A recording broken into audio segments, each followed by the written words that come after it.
Et bonjour, je vais attendre encore une petite minute là, qu'il soit midi, laisser le temps aux personnes là, de rentrer tranquillement dans la salle.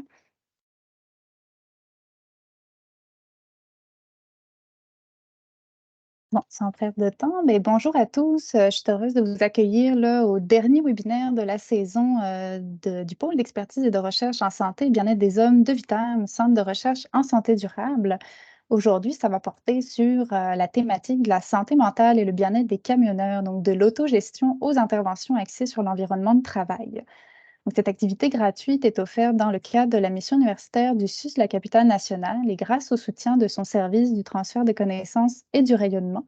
Donc, très brièvement, notre mandat consiste à contribuer au transfert, à la mobilisation, à la valorisation des connaissances qui sont issues d'innovations, de points, de résultats de recherche en lien avec notre mission universitaire. On assure aussi le rayonnement de cette mission à l'échelle locale, régionale, nationale ou internationale. Donc, avant de débuter, juste quelques mots là, sur le fonctionnement du webinaire. Donc, les micros et caméras là, des participants vont demeurer fermés tout le long de l'activité. Puis, vous pourrez poser vos questions à la fin. Là, il y aura une période d'échange à peu près de 20 minutes où vous allez pouvoir là, apporter vos commentaires et poser vos questions. Donc, je vous informe que le webinaire est enregistré. Il va être accessible en rediffusion à la suite de l'activité. On va vous transmettre le lien vers l'enregistrement et le PowerPoint par courriel. Puis, si vous voulez obtenir votre attestation de présence, vous devrez remplir l'évaluation du webinaire via un formulaire en ligne que nous allons vous partager là, le lien dans Teams à la fin de la présentation. Donc, sur ce, je laisse la parole à David Guillemette, doctorant en travail social à l'Université Laval et professionnel de recherche au pôle. Bon webinaire. Oui, merci beaucoup, Pauline. C'est à mon tour de souhaiter la bienvenue à toutes celles et ceux qui se joignent à nous pour cette nouvelle édition des webinaires du pôle d'expertise et de recherche en santé et bien-être des hommes. Alors, qu'est-ce que les webinaires du pôle d'expertise? Ce sont, dans le fond, des activités de transfert des connaissances qui visent à mettre en valeur, en lumière, les savoirs qui sont développés par nos membres chercheurs. Alors, écoutez, si vous voulez en savoir un peu plus sur le pôle d'expertise, je vous invite à vous rendre sur notre site internet à l'adresse pôlesbeh.ca. Alors, vous trouverez des informations sur nos activités, sur des recherches que nous avons menées au pôle d'expertise de recherche en santé et bien-être des hommes, ainsi que des outils là, pour les intervenants. Alors aujourd'hui, on a la chance de parler d'une réalité, d'une profession, celle des camionneurs, des routiers, qui est souvent un peu méconnue du grand public. Pourtant, c'est un métier essentiel dans notre société et souvent qui est peut-être peu valorisé ou pas assez valorisé, je devrais dire, là, à mon humble avis. Alors, c'est vraiment une chance aujourd'hui qu'on a d'accueillir avec nous Simon Coulombe, qui est professeur agrégé au département des relations industrielles de l'Université Laval et titulaire de la chaire de recherche relief en santé mentale, autogestion et travail. Il est également chercheur régulier à Vitam et chercheur membre au pôle d'expertise et de recherche en santé et bien-être des hommes. Alors, sans plus tarder, je cède la parole à Simon. Merci beaucoup, David. Merci tout le monde d'être présent. C'est un grand plaisir d'être avec vous pour partager aujourd'hui, pour partager un peu là, des résultats tout chauds, tout récents là, d'une étude qui est encore en cours, mais c'est des résultats préliminaires et des constatations aussi de cette étude-là qu'on va présenter aujourd'hui. Si à tout moment il y a quelque chose, gênez-vous pas, David ou l'équipe aussi, là, pour me dire si je sais pas, mettons qu'un problème de son ou quoi que ce soit, faites-moi signe. Et donc, ben oui, c'est un honneur d'être ici, mais je veux aussi souligner la participation, la contribution de toute l'équipe de recherche, notamment Karine Lapointe, et qui est notre partenaire de recherche à l'organisme SSPT chez les camionneurs, dont on va parler un petit peu plus tard. Et aussi Chloé Girard-Poncet, qui était censée être avec moi aujourd'hui, qui malheureusement ne peut pas être avec moi, mais qui a collaboré là, à l'analyse des données et à la préparation de la présentation d'aujourd'hui. Et je tiens aussi à parler un peu, là, un mot de remerciement pour nos partenaires, entre autres Vitam, qui a financé une grosse partie de cette recherche-là. Le Centre pour l'étude de la citoyenneté démocratique qui a aussi contribué financièrement et Grayson Transport qui a aussi contribué. Et plus globalement, la chaire de recherche là, dont je suis titulaire, qui est soutenue financièrement par Relief, organisme communautaire en santé mentale, et Beneva, compagnie d'assurance. Donc, merci à tous ces partenaires-là et particulièrement aussi aux participants à notre recherche là, sur le bien-être et la santé mentale des camionneurs. Donc, sans plus tarder, bref plan de la présentation, c'est assez classique, je dirais. Là. Donc, on va y aller avec un peu une mise en contexte, un cadre conceptuel et la méthode de recherche qui a été utilisée. Inquiétez-vous pas, on va rester quand même dans des résultats assez parlants au niveau statistique, rien de super compliqué. Le but, c'est vraiment de prendre connaissance un peu de la problématique puis de certains des résultats de notre recherche, mais ensuite de regarder justement quelques pistes de discussion et d'action pour l'intervention auprès des camionneurs. Et plus globalement aussi des hommes qui travaillent dans des milieux dits, en guillemets, traditionnellement masculins. Contexte sociétal. Petite mise en situation. Comme David le disait, les camionneurs représentent vraiment le camionnage, ça représente une grande partie de l'économie au Canada, un maillon important de notre économie. Donc, les camionneurs ont un rôle à jouer important dans la société. Par exemple, juste ici, en 2021, on disait on voyait que le transport et l'entreposage, ça représentait 3,6 là, de l'économie canadienne. Et à l'intérieur du secteur transport et entreposage, là, c'est le pourcentage du produit intérieur brut. Et à l'intérieur de cette pointe de tarte transport et entreposage, ben, on voit que c'est vraiment le transport par camion qui est qui prend la plus grande partie de la tarte. Et lorsqu'on parle, dans le cas de notre étude ici, puis de ce qui nous intéresse aujourd'hui, lorsqu'on parle de transport par camion, on parle autant de transporteurs routiers local que provincial ou national, international. Donc, il y a une diversité aussi là, de formes de transport, puis ça affecte définitivement le quotidien des camionneurs, là, de quel type de transport ils travaillent, mais aussi possiblement les risques et les impacts sur leur santé et sur leur bien-être. Autre aspect du contexte important là, au point de vue au point de vue social, ben je pense que on peut pas laisser de côté cette information-là. C'est que il y a une pénurie importante de main-d'œuvre dans le domaine du camionnage ou dans le domaine du transport. Ici, c'est Trucking HR qui a fait ce graphique-là, mais on voyait justement en 2021-2022 que la demande était plus forte là, que l'offre, entre guillemets. Là. Et il y avait, par exemple, on voit ici à droite, là, lors de ce troisième quart de 2022, il y avait un déficit de 20 200 conducteurs, conductrices de camions au Canada. Et je tiens à préciser pourquoi on parle de camionneurs aujourd'hui. C'est vraiment, et non pas de camionneurs, camionneuses. Évidemment, il y a des camionneuses, puis je tiens à dire que c'est important aussi qu'on s'intéresse à leur contexte de vie, à leurs difficultés, aux défis que ça apporte aussi d'être camionneuse dans un monde traditionnellement masculin. Il y a aussi des personnes non-binaires ou avec d'autres identités de genre. Par contre, les camionneurs représentent la très, très vaste majorité, les hommes, la très, très vaste majorité, plus de 90 là, des camionneurs là, au Canada.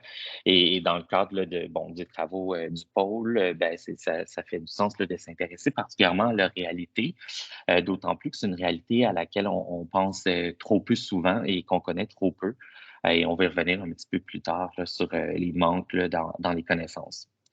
Autre aspect du contexte sociétal qu'il faut prendre en compte lorsqu'on veut s'intéresser à cette population-là, puis c'est la problématique de la question de leur bien-être, de leur santé mentale, mais c'est aussi le contexte sociétal de la COVID-19.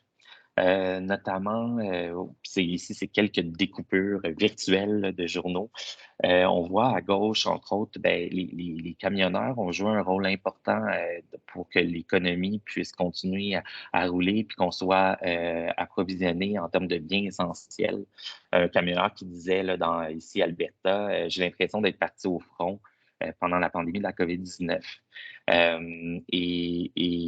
On voit que, puis ça, ça a été quand même, c'est passé un peu sous le radar, mais c'est le fait d'avoir continué à travailler durant la pandémie, malgré les fermetures de d'autres commerces, etc., ben, ça venait avec son lot de défis pour les travailleurs, son lot de stresseurs, notamment la question de où arrêter, par exemple, pour manger, ou arrêter pour aller à la salle de bain, parce que souvent les salles de bain étaient fermées, etc. Donc, il y avait un lot de stresseurs.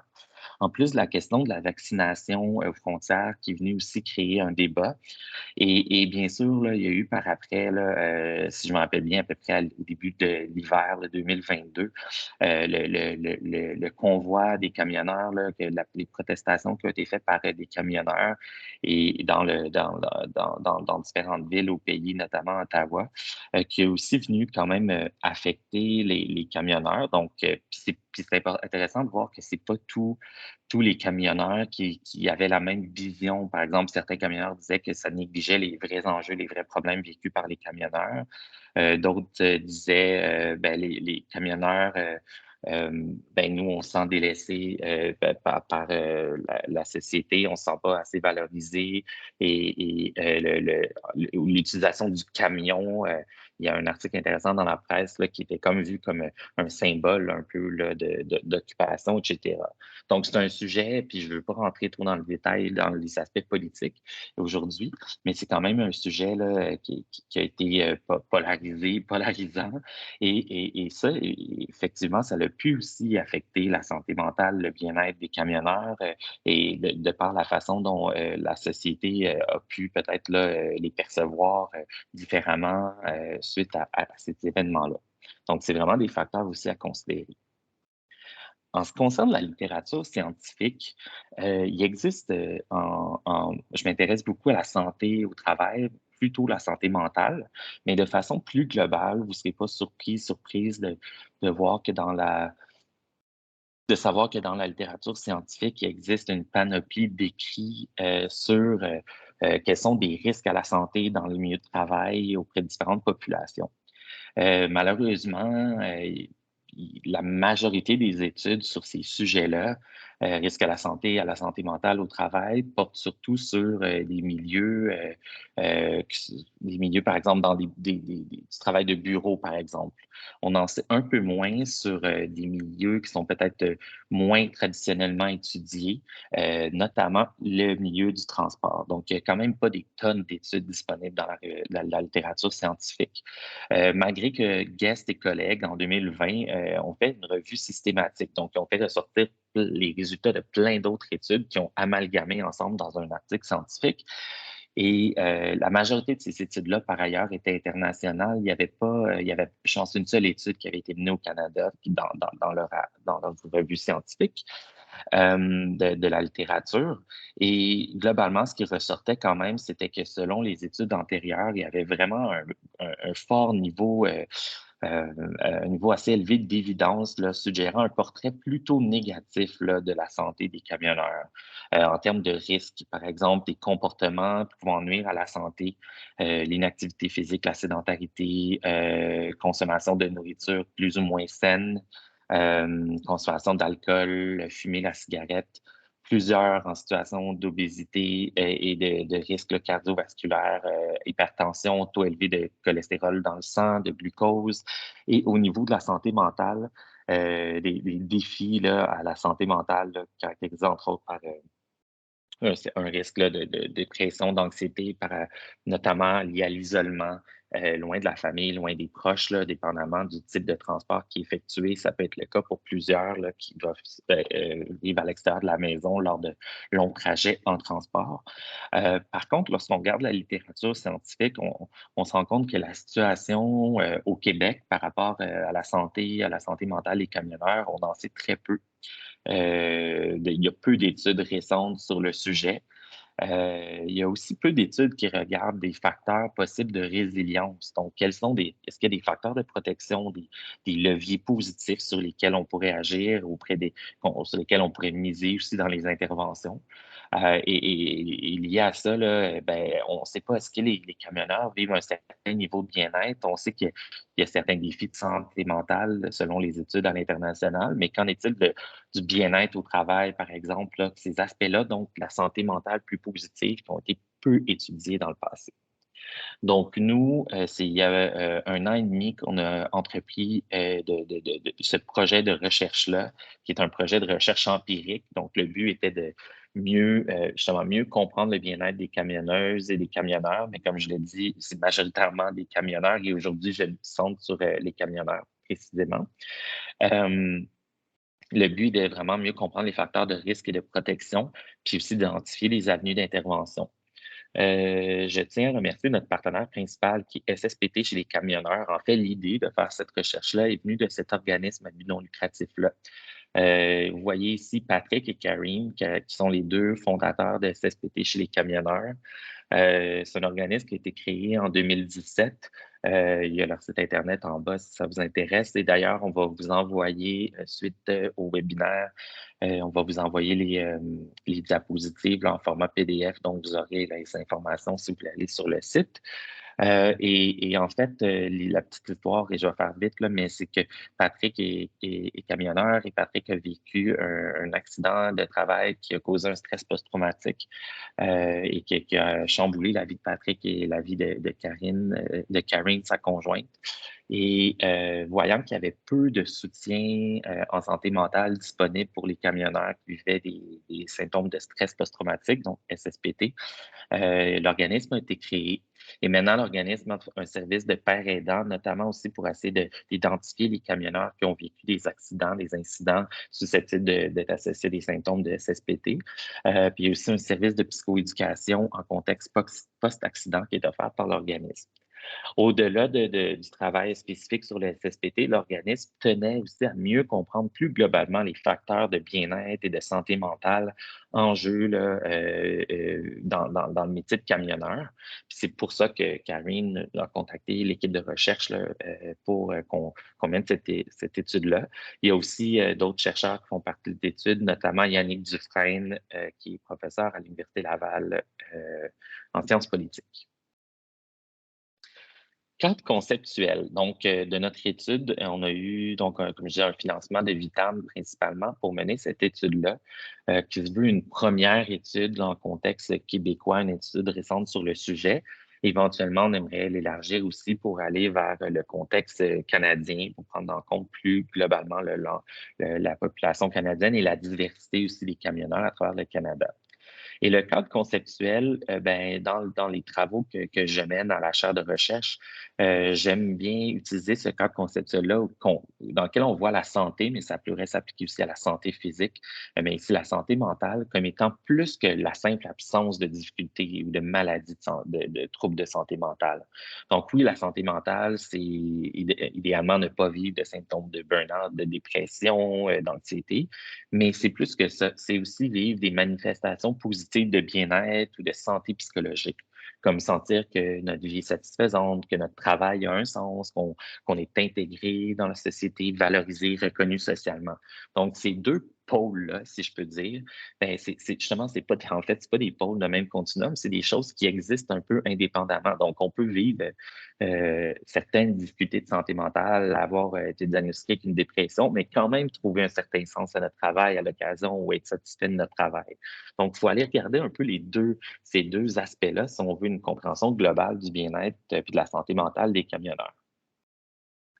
La santé mentale des camionneurs, dans notre étude, dans la vision conceptuelle qu'on a, est vue comme une responsabilité partagée entre notamment les milieux de travail dans lesquels les camionneurs sont embauchés, mais aussi les camionneurs eux-mêmes et leurs familles là, qui peuvent avoir un rôle à jouer aussi dans leur santé mentale. Au niveau de l'environnement de travail, c'est un modèle assez classique là, qui a été développé par Demerouti.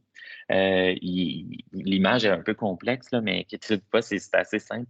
C'est l'idée que dans tout environnement de travail, il y a des facteurs psychosociaux qui représentent soit des exigences ou des ressources.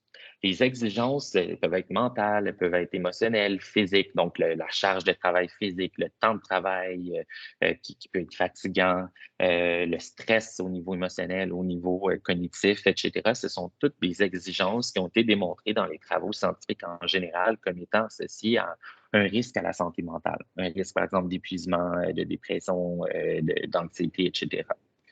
En parallèle à ça, il y a quand même souvent dans les environnements de travail des ressources, le soutien que ce soit par les employeurs, les superviseurs, le niveau d'autonomie qui est permis. Bien, l'autonomie, c'est quelque chose, c'est un levier qu'on peut utiliser justement pour dealer, ou pardonnez-moi l'anglicisme, mais gérer les exigences pour être capable de mieux s'adapter aux exigences. La rétroaction, en anglais, le feedback ou la reconnaissance aussi.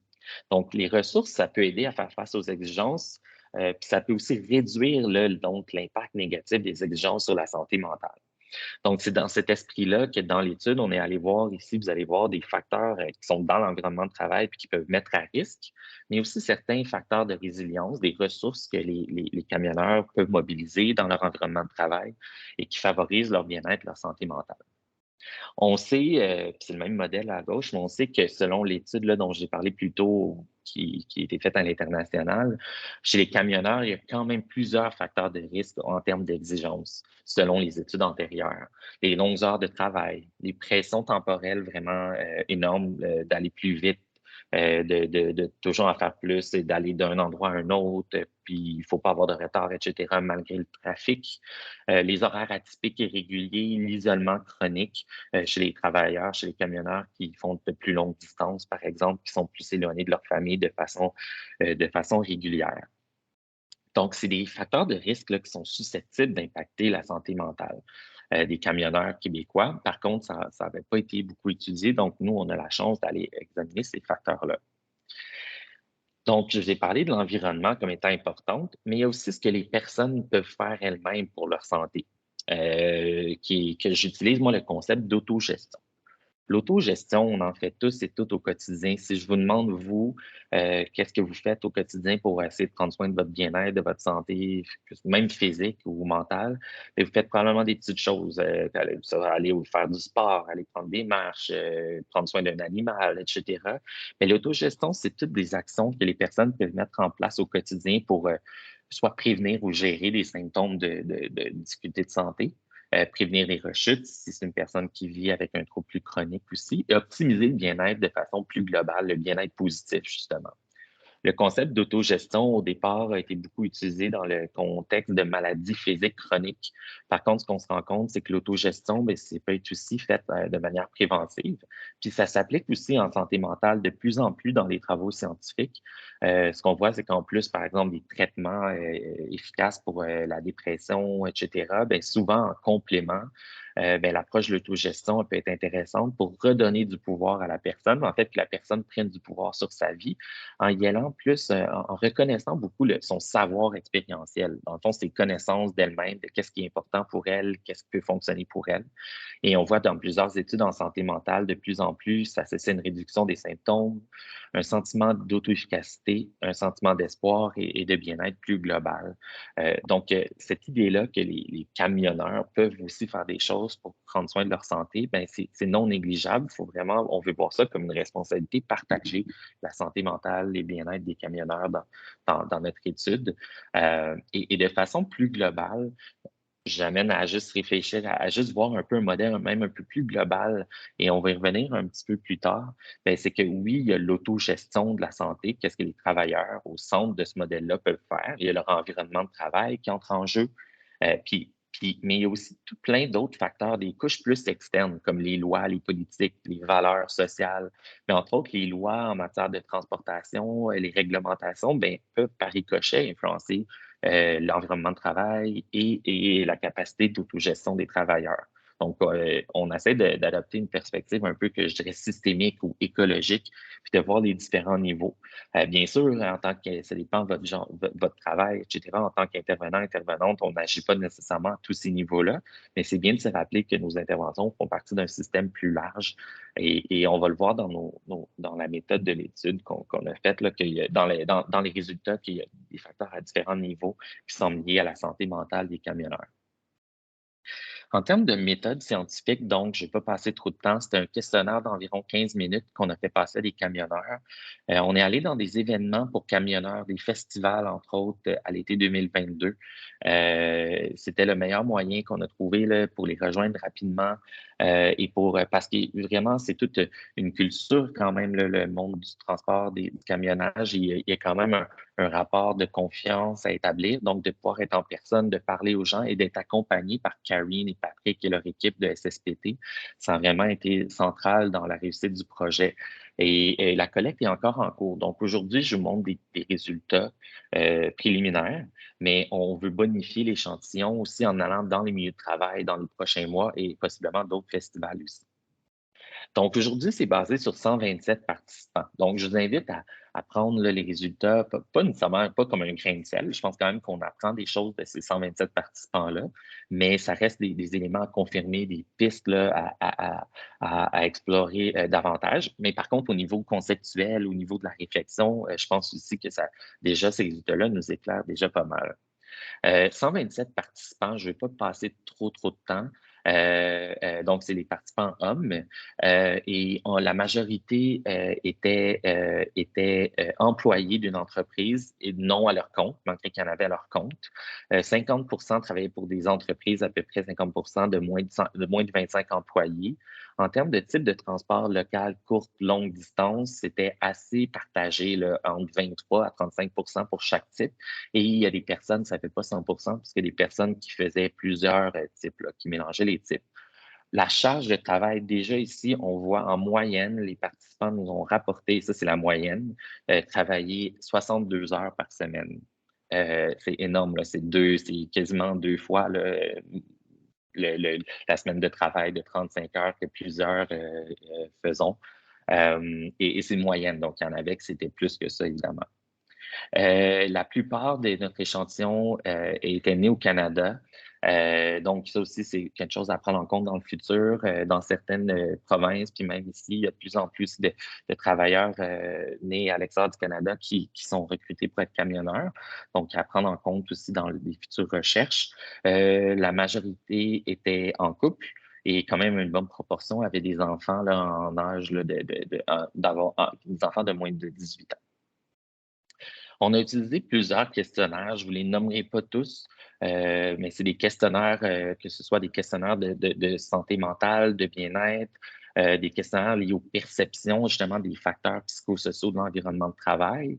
Et on a quand même développé aussi certaines mesures là, sur la base de d'autres mesures existantes, mais quand même plus spécifiques au contexte des camionneurs qu'on a développés spécifiquement pour l'étude. Donc, c'était le questionnaire auto-rapporté. Les participants remplissaient ça version papier, c'était le plus simple. Et on leur donnait aussi une carte cadeau Tim Hortons en compensation pour leur temps. Donc, sans plus tarder, quelques faits saillants des résultats.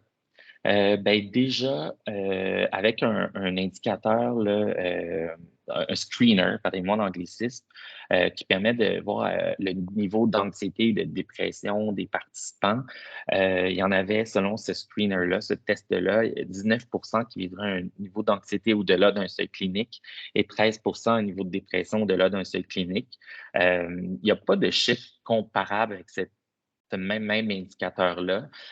Mais j'ai trouvé des études récentes ce matin, puis ces chiffres-là ressemblent au niveau là, qui avait été trouvé, par exemple, à Fort McMurray après les feux de forêt, etc. Donc, c'est juste pour vous dire que c'est quand même une prévalence assez élevée là, de difficultés d'anxiété.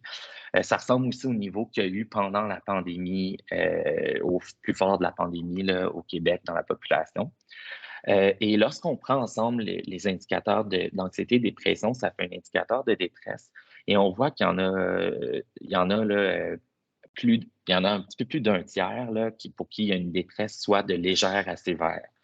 Donc, il y a définitivement des enjeux de santé mentale qui sont présents chez une bonne proportion de travailleurs. Qu'en est-il du côté plus positif du bien-être? Donc, on a posé des questions par rapport à la satisfaction à l'égard de la vie et des domaines de vie. Donc, il y avait la satisfaction à l'égard de la vie en général, de son métier, de sa santé, de sa situation financière, du couple et de la famille.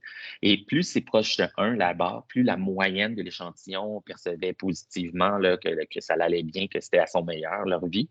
Et plus c'est proche de 0, plus la situation était, était mauvaise. Et on voit globalement que les gens sont quand même assez satisfaits de leur vie, malgré qu'il y a une certaine prévalence de difficultés de santé mentale. Les gens sont satisfaits de leur vie, de leur métier. C'est plus au niveau là, de la situation, je dirais, relationnelle, interpersonnelle, de couple et familiale, là, que les scores sont plus bas, notamment par rapport au couple. Donc, c'est un facteur à considérer qui peut aussi là, venir jouer un rôle dans la dépression, dans l'anxiété. Bien-être psychologique au travail, c'est 3 questions qu'on a posées qui viennent d'une échelle existante sur à quel point les gens aiment leur travail, ils se sentent bien au travail. Et on voit globalement là, que c'était très, très élevé. Donc, il y a une fierté d'être camionneur chez les camionneurs de notre échantillon, là, près de 80 pour chaque item. Là, et les gens étaient tout à fait d'accord. Donc, le plus haut niveau d'accord avec des énoncés du genre « je suis fier de l'emploi que j'occupe, j'aime mon travail ». Donc, c'est pas un problème, on dirait, de démotivation face au travail. Donc, ça ne semble pas être ça qui est en jeu dans l'anxiété, dans la dépression, parce que ces niveaux-là sont très élevés. Ici, il y a beaucoup d'informations, je vais y aller. On n'a pas besoin de regarder en détail chaque chiffre non plus, mais c'était la perception des gens sur leur environnement de travail au point de vue psychosocial. Donc, les facteurs de l'environnement de travail qui sont positifs ou pas. En rouge, c'est le pourcentage de gens qui étaient d'accord avec l'énoncé, puis en bleu, qui étaient en désaccord. L'équilibre, dans le fond, là, les questions qui sont de la partie équilibre, c'est à quel point l'entreprise ou l'employeur, pour les gens qui ont un employeur, à quel point est-ce qu'ils valorisent là, un équilibre vie personnelle, vie familiale et travail. On voit qu'il y a quand même un 20 des gens là, chez qui on dit l'employeur ne valorise pas ça, l'employeur n'encourage pas ça. Donc, c'est quand même un bon nombre de gens pour qui l'employeur pourrait mieux valoriser ou faire des efforts, mettre en place des actions de ce côté-là. Au niveau de la reconnaissance, que ce soit par le salaire ou d'autres formes de reconnaissance, l'estime, le respect au travail, ça allait assez bien, sauf du côté salaire. Il y a quand même un 25 là, qui estiment que leur salaire est insatisfaisant, vu justement les efforts, entre autres le grand nombre d'heures de travail, etc. Au niveau du soutien, c'est à quel point, soutien social dans l'esprit, à quel point on fait partie d'une équipe, à quel point ici des répartiteurs, entre autres des tâches, facilitent le travail. Mais globalement, ça va bien. Plus de 90 ont des perceptions positives sur le soutien qu'ils reçoivent au travail. La charge de travail, c'est là que ça échappe. Vous voyez, c'est là qu'il y a peut-être les réponses, les réponses les plus polarisées, entre guillemets, où il y a une plus grande variation. On me demande de faire une quantité excessive de travail, ben c'est 42 qui disent ça, c'est beaucoup. C'est un facteur de risque important dans les études. Donc, c'est vraiment beaucoup de personnes qui rapportent ça.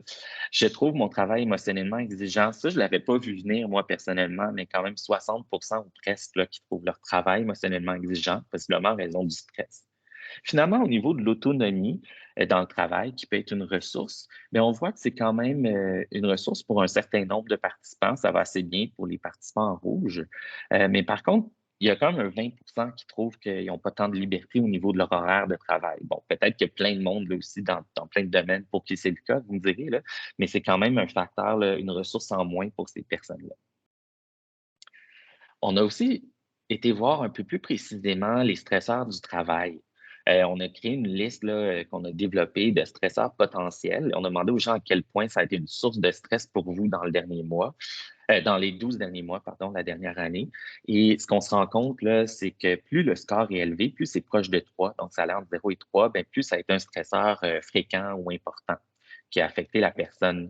Et je ne vais pas entrer dans tous les détails, mais on voit que les automobilistes sur la route ont pu être un stresseur, la cohabitation avec les automobilistes, la pandémie de la COVID-19, les lois et règlements entourant le travail. Et le just-in-time, c'est une forme d'organisation du travail là, qui fait en sorte que les camionneurs, par exemple, une marchandise ou un bien qui va être transporté par les camionneurs, bien, il pourra pas, il n'y a pas d'entrepôt à l'endroit où le camionneur va faire son chargement.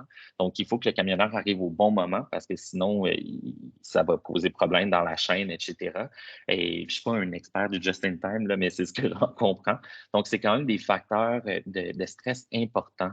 Et bon, la météo, les accidents, etc., rentrent aussi en ligne de compte. On s'est intéressé un peu en lien avec l'idée de reconnaissance sociale qui est peut-être manquante ou faible et qui a pu être affectée aussi par toute l'histoire et la médiatisation autour du convoi dans le cadre de la COVID-19. On s'est intéressé au concept de Mattering. Le Mattering, c'est sentir qu'on a un but, une importance sociale et que c'est reconnu ce qu'on fait. Qu'on contribue et que les autres valorisent notre contribution. Et le anti-mattering, c'était difficile à traduire, mais c'est l'inverse. C'est sentir qu'on est, par exemple, on se sent invisible en tant que camionneur.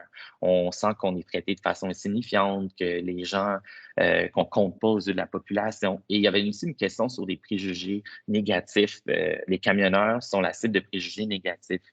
Vous voyez, les pourcentages d'accords sont assez élevés, là. Donc, selon la question, il y a un grand nombre, là, un bon nombre de travailleurs, de camionneurs pour qui il y a cette perception-là là, de ne pas être important et d'être victime de préjugés. Et comme on sait, c'est central le Mattering dans le bien-être humain, dans la santé mentale, l'importance, l'impression d'avoir un rôle et que c'est reconnu. Donc, ça peut aussi entrer en ligne de compte dans la santé mentale et le bien-être des camionneurs. En termes d'autogestion de la santé, on est allé avec une liste réduite de stratégies d'autogestion possibles. Le sport, l'activité physique, l'alimentation saine, les bonnes habitudes de sommeil et les activités qu'on peut faire pour gérer son stress, qui peuvent, cela dit, selon les études, là, avoir un certain impact sur la santé, autant sur la santé mentale que physique. On voit que il y a quand même un grand niveau de sédentarité. 43% rapportent jamais ou rarement faire du sport, de l'activité physique. L'alimentation saine, c'est pas si mal. Il y a quand même 47% qui rapportent une alimentation saine. Bon, c'est au jugement de la personne, puis je ne vais pas rentrer dans des normes de qu'est-ce qui est sain, qui n'est pas sain aujourd'hui. Bonnes habitudes de sommeil, il y a quand même 30% chez qui c'est difficile, probablement en cause des horaires atypiques.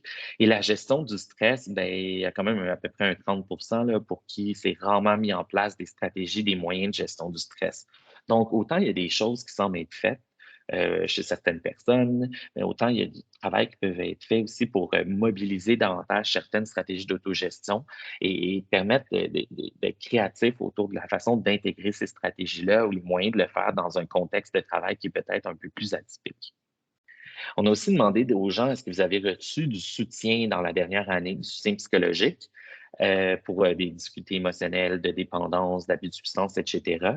Il y en a 67% qui ont dit aucun soutien, mais il y a quand même 24% qui ont vu leur médecin de famille, 11% un membre de la famille ou des amis qui ont offert cette forme de soutien-là. Spécialistes en santé mentale, près de 10%, mais c'est quand même pas énorme. Mais il y a quand même aussi 20% qui disent j'aurais eu besoin de soutien, mais j'ai pas pu obtenir ce soutien-là, il n'était pas disponible, ça me convenait pas, etc. Donc, les 67% qui n'ont pas reçu de soutien, c'est pas nécessairement des gens qui en avaient pas besoin, il y en avait une certaine proportion qui auraient aimé en avoir, mais ça convenait pas, ou il y a eu une certaine appréhension à aller chercher le soutien, dépendamment là, des situations. Et il reste 2 diapositives de résultats, puis après, je vais aller un peu plus dans l'interprétation, les discussions, puis les pistes d'action. On a voulu voir le niveau de détresse de nos participants. C'est quoi des facteurs qui le prédisent ou qui sont associés à plus de détresse?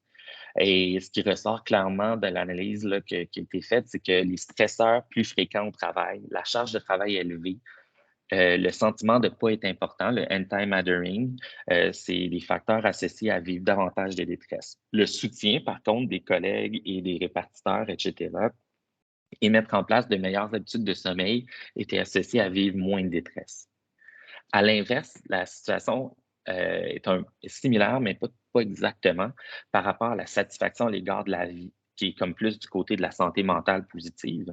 On voit qu'un facteur de satisfaction important, ça semble être la satisfaction à l'égard de sa vie de famille. Donc, ça serait associé à plus de satisfaction globalement à l'égard de sa vie.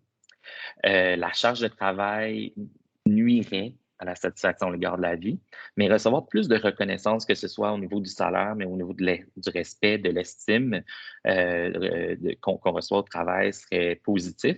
Et mettre en place aussi des habitudes de sommeil, ça serait aussi associé à davantage de satisfaction à l'égard de la vie, des habitudes positives de sommeil. Donc, on voit qu'il y a quand même un patron qui se dégage là, des résultats. Juste avant d'entrer dans l'interprétation, 2, 3 petites limites de cette enquête-là. C'est un échantillon encore relativement petit qu'on cherche à bonifier. Il est non probabiliste, c'est-à-dire qu'il ne se veut pas nécessairement représentatif de tous les camionneurs. C'est pas un échantillon, on ne fait pas un recensement, par exemple. Ça peut être influencé aussi par la COVID. Il peut aussi avoir certains biais d'autodéclaration, notamment on sait que les hommes en général pourraient avoir plus de difficultés à verbaliser ou à être à l'aise de dévoiler certaines émotions négatives. Donc, ça peut affecter aussi les résultats. Et bon, c'est sûr que nos instruments, c'est des instruments qui ont déjà été validés, certains, là, entre autres, de détresse chez les hommes et chez les femmes, mais il peut y avoir certains biais aussi. Et finalement, c'est sûr que dans le futur, on aimerait ça faire des phases qualitatives pour aller creuser davantage et mieux comprendre l'expérience de vie, le cycle aussi de la vie, le parcours de vie de ces personnes-là, comment ça influence leur bien-être, leur santé mentale. Discussion et piste d'intervention. Sans plus tarder, je vais essayer de faire ça en 5 minutes, parce qu'on veut se garder du temps pour les questions. Mais à surveiller, probablement, il y a des difficultés de santé mentale prévalentes, puis il y a quand même une bonne partie qui rapporte manquer de soutien en matière de difficultés psychologiques. Des facteurs de résilience, puis c'est ça que je veux mettre l'accent sur ça, mais les gens aiment leur travail, ils se sentent bien au travail en termes de c'est quoi leur emploi. Ils sont fiers d'être camionneurs, puis ils se sentent assez soutenus globalement au travail. Donc, c'est des facteurs qu'il faut reconnaître et valoriser dans nos interventions. Donc, on ne part pas de zéro. Il y a déjà des petits pas qui sont faits dans la bonne direction ou des choses positives sur lesquelles on peut s'appuyer. Des facteurs de risque. On a vu que certaines stratégies d'autogestion qui étaient peu fréquemment mises en place, donc la plupart des stratégies d'autogestion en fait. La charge de travail élevée qui ressort comme un facteur important dans la plupart de nos analyses, les stresseurs multiples, et ça peut avoir rapport aux autres automobilistes, donc aux autres personnes de la société, mais aussi des stresseurs au point de vue des régulations, des politiques, des lois. Et je vais aller vers les derniers points, le déséquilibre travail-vie personnelle. On a vu qu'il y a plusieurs employeurs qui ne semblent pas encouragés de prendre des congés, de travailler, avoir un meilleur équilibre. Et puis, c'est peut-être pas étranger au fait que la vie de couple ou de famille semble plus ou moins satisfaisante pour un bon nombre de participants à l'étude. Et finalement, la perception sociale négative qui ressort là, de nos données sur le Mattering puis sur les préjugés, mais c'est aussi un facteur important à prendre en compte qui vient probablement colorer l'expérience au quotidien aussi de ces camionneurs-là. Donc, 2 pistes d'intervention possibles que je voulais faire ressortir aujourd'hui. C'était autant qu'on peut agir sur l'individu ou avec l'individu, j'aime pas sûr, mais avec l'individu ou avec l'environnement. Pour agir avec l'individu, je voulais vous parler du soutien à l'autogestion. En fait, les travaux scientifiques auprès des hommes ou dans les milieux traditionnellement masculins nous mettent la puce à l'oreille, puis entre autres Tremblay qui disait les hommes traditionnellement, puis je tiens à dire qu'il y a une diversité de normes de masculinité, mais les normes de masculinité traditionnelles sont centrées sur le faire et l'agir. Donc, l'autogestion peut être une approche intéressante pour rejoindre les hommes. L'autogestion, c'est justement des choses concrètes qui peuvent être mises en place dans le quotidien sans avoir nécessairement besoin de parler à un intervenant, de faire une thérapie axée sur la parole, le discours, mais plutôt être dans l'action de petites choses qu'on peut mettre en place pour aller mieux. On a fait, il y a quelques années de ça, avec Jeannie Hull à l'UQAM, une étude sur les stratégies d'autogestion en contexte de difficultés de santé mentale, dont des entretiens auprès de 24 hommes. Il y avait 26 femmes et 24 hommes. Et ce qu'on a vu, c'est qu'il y a une panoplie de choses, autant les hommes que les femmes, qu'elles peuvent faire au plan du quotidien pour essayer de se sentir mieux. Puis il y avait des stratégies aussi au plan de la santé physique, au plan de la santé mentale. Et l'idée de l'autogestion, c'est de reconnaître le pouvoir des gens dans mettre en place des choses pour leur faire du bien. Quand on est intervenant puis on veut accompagner l'autogestion, il y a 4 stratégies qu'on veut mettre en place. Commencer par ce qui fonctionne déjà. Donc, reconnaître les choses positives dans la vie des gens, puis amener la personne à penser qu'est-ce que je fais déjà? Est-ce que j'en fais déjà? Peut-être que c'est difficile pour moi sur la route de bien manger, mais de temps en temps, je mange une salade. Bien, recommence. Là, je sais que la salade, c'est pas miraculeux pour tout. Là. C'est juste un exemple qui m'est venu rapidement. Mais est-ce qu'on peut reconnaître ça puis dire, ben, est-ce qu'on peut le faire plus souvent? Ou qu'est-ce qui fait, qui travaille avec la personne, qu'est-ce qui fait que ce genre de choses-là, c'est possible pour toi en tant que camionneur? Y a-t-il d'autres choses de similaires des mêmes conditions qu'on peut mettre en place? Cultiver une prise de pouvoir, montrer à la personne que c'est pas juste les psychologues ou les travailleurs sociaux ou les médecins qui peuvent aider, mais la personne, le camionneur lui-même peut aussi prendre des décisions pour sa santé. Accompagner sans imposer, surtout lorsqu'on est intervenant dans le milieu peut-être du réseau de la santé, puis même moi, comme chercheur, je connais pas beaucoup, à la base, je viens pas du milieu du camionnage, donc on n'est pas les mieux placés pour arriver puis dire les meilleures recommandations ou suggestions de quoi faire pour aller mieux. Mais accompagner la personne, soulever des questions, qu'est-ce qui dans ton contexte fonctionnerait? Y a-t-il une façon d'intégrer de la méditation, même avec une application, un 5 minutes? J'ai même vu de la méditation en ligne, de la méditation en roulant, ça se fait maintenant. Il ne faut pas fermer les yeux, évidemment. Et reconnaître que le bien-être et le rétablissement, c'est dynamique. Ça va changer dans la vie de la personne. Donc, ce qui est bon pour elle aujourd'hui ou ce qui est bon dans le contexte où elle fait du transport longue distance versus courte distance, ça ne sera pas nécessairement la même chose. Je tiens à dire aussi qu'on l'a vu, le soutien des collègues semble être un facteur positif. Donc, il y a possiblement plus de travail à faire au niveau des services pour intégrer le soutien formel et informel des pairs camionneurs entre eux. Notamment, SSPT a des pairs aidants. Donc, on sait que, comme je disais, c'est un milieu qui est particulier, qui a sa propre culture. Donc, pouvoir avoir la chance, si je suis un camionneur, de pouvoir parler à un autre pair qui connaît mon milieu, mais qui m'assure une certaine confidentialité quand même, bien, ça peut être un premier pas pour aller chercher de l'aide aussi éventuellement. Et SSPT offre entre autres ce service-là. Faciliter des approches flexibles. Donc, oui, en intervention psychothérapeutique, par exemple, ben, des fois, il y a un cadre très clair et ça se passe dans le bureau de telle heure à telle heure. Mais les camionneurs sont souvent pris, par exemple, dans le trafic, ils sont à l'extérieur, par exemple. Donc, pensez, est-ce qu'il est possible de faire du soutien à distance? Est-ce que ça peut être téléphonique? Est-ce qu'il y a une certaine flexibilité et concevoir que dans ce contexte de travail-là, c'est peut-être la seule façon pour la personne d'aller chercher du soutien, qui a une flexibilité au niveau des horaires et au niveau des aspects pratiques. Si ça vous intéresse, il y a une collègue qui a développé un outil d'autogestion de la santé psychologique au travail. Vous pourrez le trouver en ligne aussi. Il n'est pas spécifiquement pour les camionneurs, mais il y a des stratégies qui peuvent s'appliquer définitivement. Mais si ça vous intéresse, vous pourrez aller chercher. On peut aussi intervenir, puis je vais finir là-dessus, il me reste 3 diapos, je pense. Intervenir par des améliorations dans l'environnement de travail. Comme on l'a vu, il y a des facteurs comme la charge de travail, le soutien, la reconnaissance, qui sont des facteurs importants et qui peuvent être améliorés dans l'organisation du travail. Les employeurs peuvent jouer un rôle là-dedans. Et il y a des employeurs, des compagnies de camionnage qui le font déjà. L'idée, c'est de mettre en place une démarche organisationnelle qui permet, puis c'est un exemple, je ne rentrerai pas dans le détail, mais qui permet d'aller dépister c'est quoi les enjeux dans l'organisation dans une compagnie de camionnage. Y a-t-il des enjeux spécifiques sur ces facteurs-là psychosociaux? On peut faire de la consultation, des sondages auprès des camionneurs ou juste des consultations informelles. Et après ça, de mettre en place des stratégies. Comment on peut organiser le travail différemment? Comment est-ce qu'on peut mettre en place un programme de qualité de vie, de mieux-être au travail qui ciblerait ces facteurs-là? Et on veut aussi intervenir, pardon, il y avait quelqu'un qui est rentré dans la salle aussi, intervenir bien, par des programmes d'environnement de travail, bien, ça nécessite aussi de s'adapter. Malheureusement, quand on regarde la littérature sur les interventions plus globalement, là, sur les interventions dans les milieux de travail traditionnellement masculins, entre guillemets, parce que je sais que ça évolue et puis qu'il y a différentes masculinités, mais il n'y a pas tant de travaux scientifiques qui se sont attardés aux spécificités de l'intervention en milieu de travail en santé ou en santé mentale auprès des hommes. Par contre, il y a certaines pistes qui ressortent pour arriver à engager les hommes dans ces programmes-là, dans les améliorations de l'environnement de travail ou dans les activités de mieux-être au travail. Bien, ici, vous voyez quelques points. Je ne les lirai pas tous parce que je vais manquer de temps. Mais la base, c'est d'impliquer les hommes dans le développement de ces programmes-là, de voir qu'est-ce qui les intéresse. Justement, tantôt, je parlais du mindfulness. ben, est-ce que ça les intéresse, les hommes? Puis peut-être qu'un sous-groupe d'hommes que ça va intéresser, puis un autre sous-groupe que non, comme chez les femmes.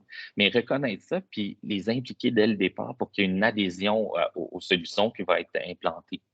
Faire des efforts pour bien comprendre le contexte spécifique à l'emploi. C'est super clair dans le contexte du camionnage. Ben, un programme, justement, de bien manger à la cafétéria, de la nourriture à la cafétéria le midi, ça ne conviendra pas probablement au contexte du camionnage. Donc, mais faire des efforts pour comprendre, mais comprendre aussi au point de vue des subtilités culturelles. Et favoriser l'auto-efficacité. Les travaux suggèrent auprès des hommes montrent qu'un facteur de succès des interventions, ben, c'est de faire en sorte que les gens développent leur sentiment de compétence à prendre soin de leur santé, à faire de l'autogestion. Donc, favoriser cette auto-efficacité-là est importante aussi. Puis, je dirais reconnaître les multiples formes de masculinité, puis tout le cycle de la vie. Donc, c'est pas tous les hommes qui vont penser pareil. Donc, essayer d'aller faire des efforts dans les interventions, dans les programmes de santé mieux-être en milieu de travail, pour reconnaître que c'est pas tout le monde qui adhère aux normes traditionnelles de masculinité, c'est pas tous les hommes qui y adhèrent. Je vais passer ça, puis je vais finir en disant que finalement, le dernier point que je voudrais dire, c'est l'amélioration de la reconnaissance, de la valorisation sociale de certains métiers, notamment de camionneurs. On l'a vu dans l'étude que c'est un des facteurs, moi, qui m'a le plus surpris, là, à quel point les perceptions des camionneurs c'est qu'ils ne sont pas valorisés suffisamment. Puis je ne dis pas que ce n'est pas vrai, là, juste que je ne savais pas qu'est-ce qu'on obtiendrait, mais ça m'a marqué. Donc, faisons des efforts en tant que société, au quotidien, là, pour exprimer notre gratitude, pour reconnaître le rôle important des camionneurs, reconnaître aussi leur diversité. C'est pas tous les camionneurs qui sont allés manifester ou qui ont les mêmes convictions, que ce soit politique ou qui ont les mêmes backgrounds socioculturels. Donc, reconnaître leur diversité, reconnaître le rapport à la société, que ce soit par exemple SSPT qui reconnaît aussi les défis vécus par certains camionneurs, membres, par exemple, de la communauté LGBTQ+. Mais il y a aussi la Semaine nationale du camionnage chaque année dans laquelle il y a une reconnaissance qui est offerte aux camionneurs et aux camionneuses. Mais il faut valoriser davantage ces actions-là et notamment aussi pour aider à réduire la pénurie de personnel pour que ça devienne un métier qui est vu comme attractif pour davantage de personnes, de jeunes, etc. et qui va aider aussi à réduire la charge de travail possiblement des camionneurs, qui est un enjeu important selon les résultats de notre étude. Sur ça, je vais arrêter là pour qu'il reste quelques minutes pour les questions. Si vous avez des questions, vous allez pouvoir aussi m'écrire ici. Puis si vous êtes intéressé que ce soit à participer à l'étude ou à collaborer, vous pouvez nous écrire aussi. Merci. Merci beaucoup, Simon. Vraiment, c'était très intéressant d'entendre les résultats de cette recherche-là, mais également là, ton partage de ton expertise sur le sujet. Puis, merci justement de reconnaître aussi, de nous sensibiliser à cette thématique-là de recherche, mais aussi au métier des camionneurs et tout ton travail pour les valoriser justement. Je pense que cette étude-là va contribuer notamment à ça, là. Alors, il nous resterait environ 10 minutes pour des questions. Alors, vous pouvez poser vos questions dans l'onglet Conversation ou également de vive voix là, en cliquant sur l'onglet Lever la main. Alors, peut-être rapidement là, dans les commentaires qu'on a reçus à ce moment. Donc, il y avait Guylaine Gervais qui nous disait que elle connaît bien le milieu et ce qu'elle voit, c'est que c'est un milieu où il y a, comme un peu tu le disais, il y a beaucoup d'entraide, ce qui peut être, il peut y avoir beaucoup de facteurs de protection justement dans l'entraide entre les collègues là, qui exercent ce métier-là. Au niveau des questions, on avait une question d'Alexandra Labranche-Kennel qui demandait au sujet des habitudes d'autogestion de la santé, est-ce qu'on a des chiffres plus pour la population en général? Je n'ai pas les chiffres équivalents avec moi aujourd'hui, mais on a mesuré, c'est pas la population en général, on a mesuré récemment, on a fait une étude dans les PME, mais c'est une grande part de la population au Canada, au Québec d'ailleurs, au Canada, qui travaille dans les PME, où on a posé les mêmes questions. Fait que je vais pouvoir aller vérifier la comparaison, là, mais moi, je pense qu'il y a un peu plus d'autogestion dans d'autres contextes, mais c'est à vérifier. Très bon point. Merci. Alors, on a des mains levées. Est-ce que Pauline, tu pourrais nous identifier qui a donné la parole à la personne qui a levé la main, là ou les personnes? Oui, Gilles Tremblay, vous pouvez activer votre micro. Oui, bonjour. Alors, merci beaucoup, Simon, pour cette belle présentation, très appréciable. Moi, j'ai juste soulevé qu'une des choses que j'ai observées aussi, c'est dans les difficultés par rapport à la vie familiale, c'est aussi l'attitude d'intervenant ou d'intervenante. C'est très pratique, très concret. Si on fait une rencontre parce qu'il y a des difficultés avec un enfant quelconque, ben, les intervenants n'ont pas tendance à contacter monsieur. Par exemple, il est à distance, il n'est pas là. Or, la majorité de ces gros camions-là sont équipés d'Internet et ils sont habitués, les gars aussi, d'être en contact avec leur famille par Skype, par Zoom, par FaceTime ou autrement. Et donc, c'est facile aussi de les avoir par ce moyen-là, même s'ils sont à l'autre bout, en Californie ou ailleurs. Mais malheureusement, les intervenants n'ont pas tendance à faire ça. Alors, ce qui fait qu'il est souvent, comme papa, exclu des rencontres pour la famille, alors qu'il est un personnage clé. Alors, je voulais juste insister aussi sur ce volet-là, si tu me permets. Ben oui, merci Gilles, c'est un super. Je te connais, là, je me permets de t'appeler. Merci Gilles pour c'est un super bon point. Je pense ça allait avec l'idée de flexibilité, mais de peut-être aussi aller de l'avant, avoir le réflexe d'en faire un peu plus en termes de flexibilité pour inclure les pairs. Ouais. Merci Gilles, en effet, pour ta question. Puis on voit aussi que, comme tu disais un peu, Simon, l'intervention psychosociale à distance peut être intéressante aussi, justement, là, comme avenue là, pour faciliter l'accessibilité aux services des pairs qui exercent ce métier-là. On avait une question ici de Laurel Pilote qui est notamment surprise notamment par le nombre d'heures de travail, puis ce n'est pas la seule, des hommes qui exercent, des hommes et des femmes qui exercent ce métier-là, et qui se pose la question, est-ce que c'est un peu une nouvelle réalité par rapport à la pénurie de main-d'œuvre? Est-ce que tu sais si ça fait c'est J'avoue une que nouvelle réalité? j'ai pas l'information comparative à travers le temps, puis je serais curieux aussi de voir, tu sais, est-ce qu'il y a un biais ou je sais pas, un artefact là, de notre échantillon versus la réalité? Mais je sais que les nombres d'heures, les heures de travail sont très élevées en nombre, là, objectivement. Au-delà, tu sais, c'est pas juste dans notre étude que ça ressort comme ça. Puis c'est ça aussi que l'organisation du travail a quand même changé, là, justement. Avec le just-in-time, puis le fait que les gens ils doivent être toujours disponibles à un certain moment sans arrêter. Puis donc, ça a changé. C'était un peu moins comme ça avant. Donc, ça a pu aussi exacerber là, le nombre d'heures de travail, là, si je comprends bien. Et c'est sûr que la pénurie a aussi un impact, malgré que dans la perception de la personne, quand on a demandé si c'est un stresseur, la pénurie, les gens n'ont pas été nombreux à dire que c'est un stresseur. OK. Peut-être que c'est juste indirect, là.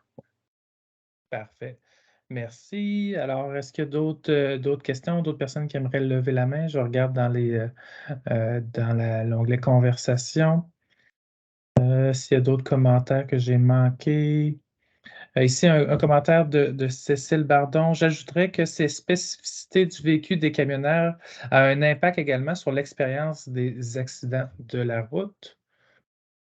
Oui, possiblement, j'imagine, la vulnérabilité à avoir des symptômes aussi de stress post-traumatique suite à un accident.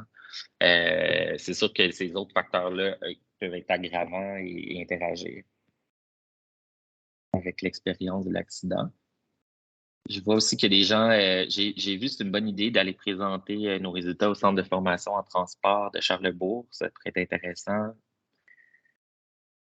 Quelqu'un, Serge Vézina, qui nous souligne qu'il croit qu'il y a aussi des amendes pour la compagnie lorsque le just-in-time n'est pas respecté. Intéressant. Sinon, tu reçois beaucoup de commentaires positifs. Merci pour ta présentation. En effet, l'idée d'offrir des formations dans d'autres milieux est intéressante. À propos des changements climatiques, exposition à la pollution et aux événements extrêmes climatiques, un mot là-dessus?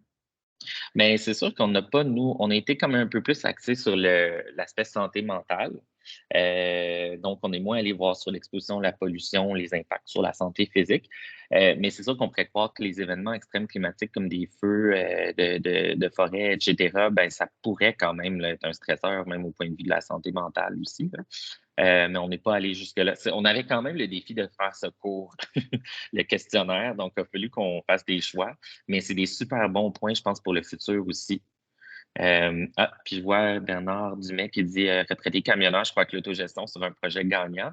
Ouais, je pense que c'est une approche intéressante, mais aussi, je tiens à dire, puis je ne l'ai pas dit, d'habitude, je le dis tout le temps, le but de l'autogestion, c'est pas de blâmer la personne pour ce qu'elle fait ou ce qu'elle fait pas pour sa santé, mais c'est une autre porte d'entrée pour comme prendre en charge sa santé tranquillement, puis reconnaître le pouvoir de la personne au lieu de juste donner le pouvoir à l'équipe, d'une équipe médicale, par exemple.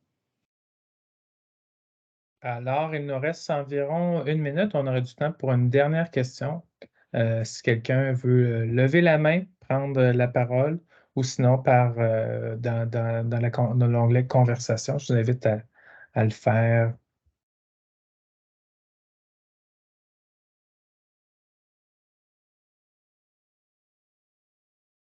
Ah oui, les travaux de Serge Bouchard, très intéressant. Ethnographique, je pense un peu comme. Oui. Alors, une lecture, suggestion de lecture, Serge Bouchard, Marc Fortier, du diesel dans les veines, la saga des camionneurs du Nord. Pauline, est-ce que tu voyais s'il y avait des mains levées? Ben, il y avait non, il n'y a pas de main levée, mais il y a une question, je ne sais pas si on ne l'a pas échappé, Laurel Pilote qui était surprise là, du nombre d'heures de travail par semaine. Donc, elle demande si c'est en raison de la pénurie de personnel ou est-ce que c'est un phénomène qui existe depuis longtemps que celle qu'on constate dans plusieurs milieux aujourd'hui. À confirmer, j'avoue que je dois devoir vérifier. Je ne sais pas. Humilité de chercheur. Oui, merci. Alors, écoutez, Simon, je te laisse peut-être dire un dernier mot pour mettre fin à la Ben, rencontre. je vous remercie de votre présence. Puis suivez nos travaux. Là, on va bonifier notre échantillon aussi, l'agrandir et écrire un rapport des publications. Puis travailler avec SSPT aussi, que je tiens à remercier, travailler avec eux pour prendre action aussi suite à certains des constats de cette étude-là. Merci beaucoup. Alors, merci beaucoup à toi, Simon, pour ta participation. C'était vraiment très intéressant, un beau webinaire vraiment là, qui clôt notre programmation 2022-2023 des webinaires du pôle d'expertise et de recherche en santé et bien-être des hommes. Pauline, est-ce que tu voulais rajouter un mot pour ta part? Non, mais pas pour ma part. Je voulais juste prévenir les personnes là, que la série touche à sa fin, mais qu'elle va reprendre là, à l'automne prochain. Donc, il y aura d'autres thématiques là, de webinaires du pôle à compter de septembre là, de cette année 2023. Donc, restez à l'affût là, si vous voulez être tenu au courant là, des prochaines thématiques. Vous pouvez vous inscrire là, à l'infolette du pôle ou à nos alertes événements là, du sud de la capitale nationale. Donc, voilà, vous êtes toujours de plus en plus nombreux là, à participer à ces webinaires. Donc, c'est vraiment apprécié, là. Merci, Pauline. Merci, Simon.